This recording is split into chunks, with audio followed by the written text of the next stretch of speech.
Yes, my people, what is going on? Hello and welcome back to the channel. I'm delivering another educational style video today, and we're really diving into nutrition today and focusing on the sport of Hyrox. Now, if you've watched some of my stuff before or you've come from Instagram, you'll know that I'm big into Hyrox at the moment. I'm competing a lot, so being from a nutrition oriented background as well, I've got a lot of sort of takeover from performance nutrition, and I'm really applying that to Hyrox at the moment. I'm always getting questions about, how best to fuel for a Hyrox. So today we're doing a little bit of a deep dive.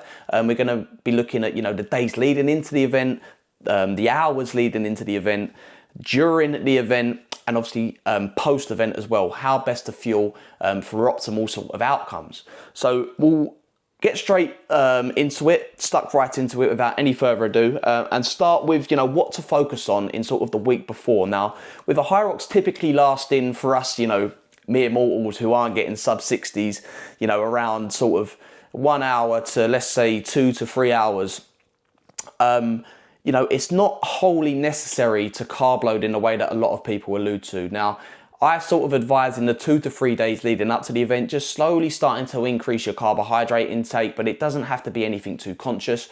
And where it really starts to matter is the day before. Now, for full transparency, you can store up to, I think it's around 400 grams of glycogen, which is stored glucose, stored sugar in your muscles, and around 100 grams in your liver. So that is enough to sort of pace around 90 minutes of intense exercise. So if your Hyrox is lasting an hour to hour and a half, it's not wholly necessary to carb load, especially if you're tapering and your exercise is decreasing. If you're eating the same amount of carbs, you're going to have more stored up. But I still think it's a good idea to take on some carbohydrates the day before, just to make sure that, you're exogenously fueling correctly and you're topped off on your glycogen stores. It's best to be safe than sorry. So if your Hyrox is going to be lasting more than an hour and a half or beyond 2 hours, then it's more important to start fueling and taking this sort of advice on board. Forgive me if you see me looking over here. I've got some notes here just to make sure I'm providing as much value and staying on track. But yeah, you don't need, mountains of pasta or mountains of rice leading up to your Hyrox. You're going to want to be looking for 6 grams is my advice, but 6 to 10, if you want to really push things. Grams per kilogram. Let me get that right. You're going to be wanting 6 to 10 grams per kilogram of body weight of carbohydrates the day before. That's a bit of a mouthful, so forgive me for that. But yeah, gradually increasing in the 2 to 3 days before, and making sure that the day before you're getting around 6 to 10 grams. So if you're a 75 kilo athlete like myself, I'll use myself as the guinea pig here. I typically aim for, somewhere around 450 to 500 grams of carbs, which is around 6 grams per kilogram of my body weight. Now, a really, really easy way to do this is to sip on liquid carbohydrates. Now, that's not going to bloat you out. It's really easy to, as I say, eat mountains of pasta, mountains of rice, bread, all this sort of stuff, but it can be quite bloating and make you feel heavy, and that's not what you want. So things like molten powders, I forget the name of the specific product, but perhaps I'll leave it in the description down below.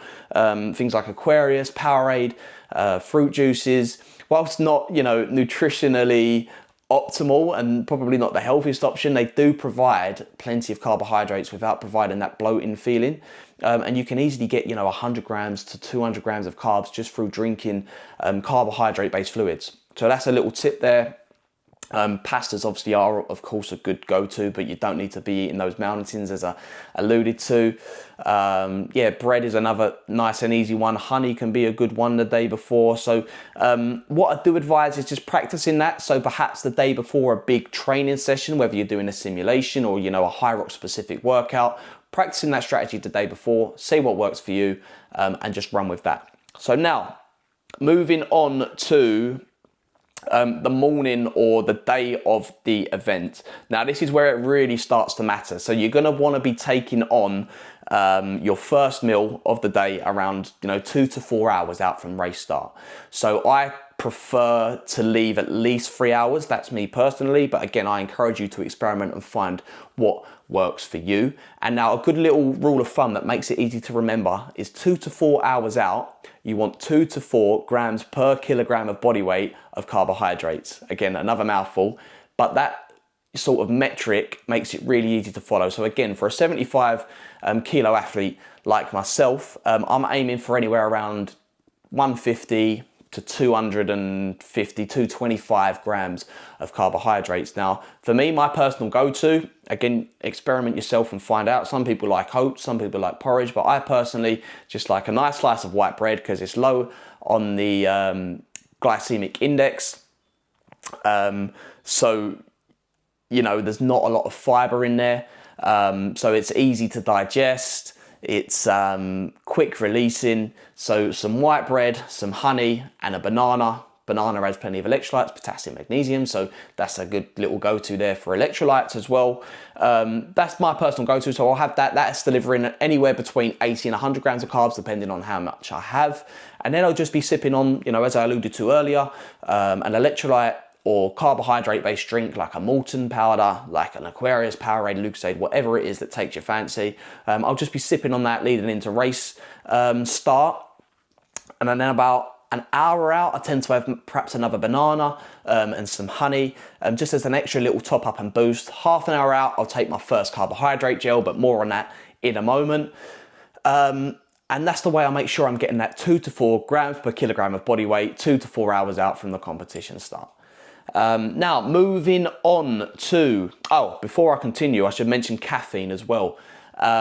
This is, of course, optional. And again, I can't beat this drum enough. It's important that you make sure you practice this because you don't want to have any accidents on race day, let's say. But caffeine has become a big one for me. It's really important for, you know, making sure you're increasing your alertness, obviously, first and foremost. But it can also even do things like reduce the rate of perceived exertion. So how hard the efforts actually feel. Caffeine has that ability. So on top of the alertness, it has that there too.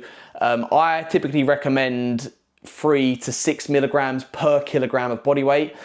So again, to use myself as the example, I'm a 75 kilo athlete. I probably want to be taking on somewhere around 200 to 300 milligrams of caffeine. Now, most black coffees will provide that. Please don't take on any milk before you race because there's fats and protein in there which are going to slow the digestion. So if you want a coffee, have a black coffee. If not, you know, I've turned to Red Bulls in the past. Some gels contain caffeine. But the important thing to remember is practicing training, and 3 to 6 milligrams per kilogram of body weight is the go-to before you start the race. Now, you want to be taking that on 30 to 60 minutes before you start. Again, practice that. 45 minutes seems to be the sweet spot for me, and that's because that's the point at which the caffeine peaks. So you want to be, you know, at your most alert for when the race starts, and then I actually take a caffeinated gel out with me to top that up to make sure that I'm caffeinated through the whole race. But more on that now, because we're going to be moving on to during the race. So intra-race fueling. Okay, now I've experimented with quite a lot during the race, but for me, this can really make or break, you know, your race. I've had races like Malaga recently, a pro race where I hit my intra-race fueling bang on, did exactly what I wanted to do, and had probably my best Hyrox to date. I got a 108 in the pro division. I was very, very happy with that. I felt so strong all the way throughout and felt like, if anything, I could have given it a little bit more. And I owe so much of that to the fueling strategy itself. Now, for context, as I mentioned earlier, I took a gel 30 minutes before, so that's around 20 to 25 grams of carbs per gel. I took one straight after the ski erg. I took one after the burpees. I then took my final gel, I believe it was after the farmer's carries. So the first and second gels were caffeinated too, so around 75 milligrams of caffeine, and all of those gels are from Vitaldin. I was racing in Spain, so they're a popular brand out there in Spain. they contain an electrolyte profile as well, which is so important for staying hydrated and making sure those muscles are contracting from start to finish. It's so important for hydrating. If you're walking around or running around and picking up water and drinking it, the electrolyte profile helps to, you know, absorb that water and making sure that you're properly hydrated throughout the duration of the race. But no, my point is, because of the duration of a Hyrox, again, the longer that you compete, the more important it is to take on more carbohydrates. But with my races typically lasting, you know, an hour to an hour and a half, I'm looking for somewhere around 30 to 40 grams of carbs per hour. So those 4 gels do that for me. Again, you can practice with different strategies like chews. Some people take sweets out there. I wear a race belt to make sure that I can store my gels well. But yeah, that's just some intra-race tips. Some little salt tablets are often a good idea as well to make sure that you're definitely taking on those electrolytes. Again, because you've got, you know, 500 grams of glycogen stored up, and if your race isn't lasting longer than 90 minutes, it's not wholly necessary to fuel during. But if you want that quick release of energy and sugar whilst you're racing, some fast digesting carbs like maltodextrin or cluster dextrin in the form of gels, chews, whatever it may be, can be a good go-to. But again, please practice it in training, in your intense Hyrox sessions. Make sure you're taking on gels, because I'll actually be bringing out a video on this, but the importance of training your gut for race day. Practice this in training, as is the case with everything else that I've mentioned so far.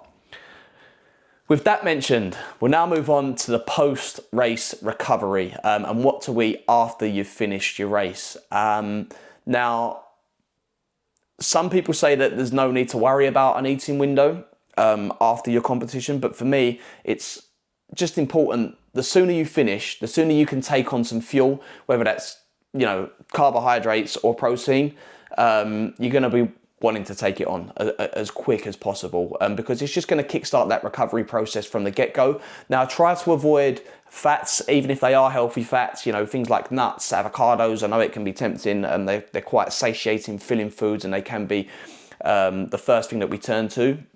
But making sure that we're starting by fueling with carbs and protein. Protein will kickstart that, you know, muscle recovery process, and the carbs are going to be, you know, doing the same. So fats are just going to slow down the digestion of those other two substrates. So it's important to make sure that you're taking on carbs and protein as the priority, especially in, you know, the 30 minutes, hour, 2 hours after competition. So make sure that you're doing that after you've competed. Again, I know it's easy to go out and smash the pizza with loads of cheese and, you know, whatever else it is. But, you know, sometimes just having a banana and, I don't know, whatever it is that you have on hand, preparing before. I know previously, so in my last race, I had a banana that was handed out. I had a sports drink for some more carbs, just to make sure I'm replenishing what I've put out. And then I had a chicken sandwich. I prepared a chicken sandwich before I went. Chicken pasta's another good one, tuna pasta, something like that can really be beneficial. Again, try to reduce the healthy fats or any fats as much as possible to improve that digestive rates. Little bonus tips that I should mention.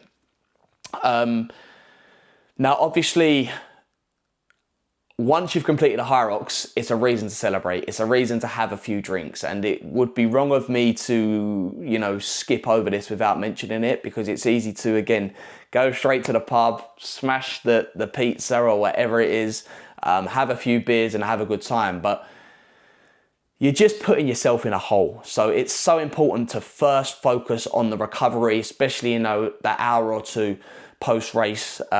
Take on your electrolytes, make sure you're properly hydrated, because you've probably lost a lot of salts, you're probably severely dehydrated after racing.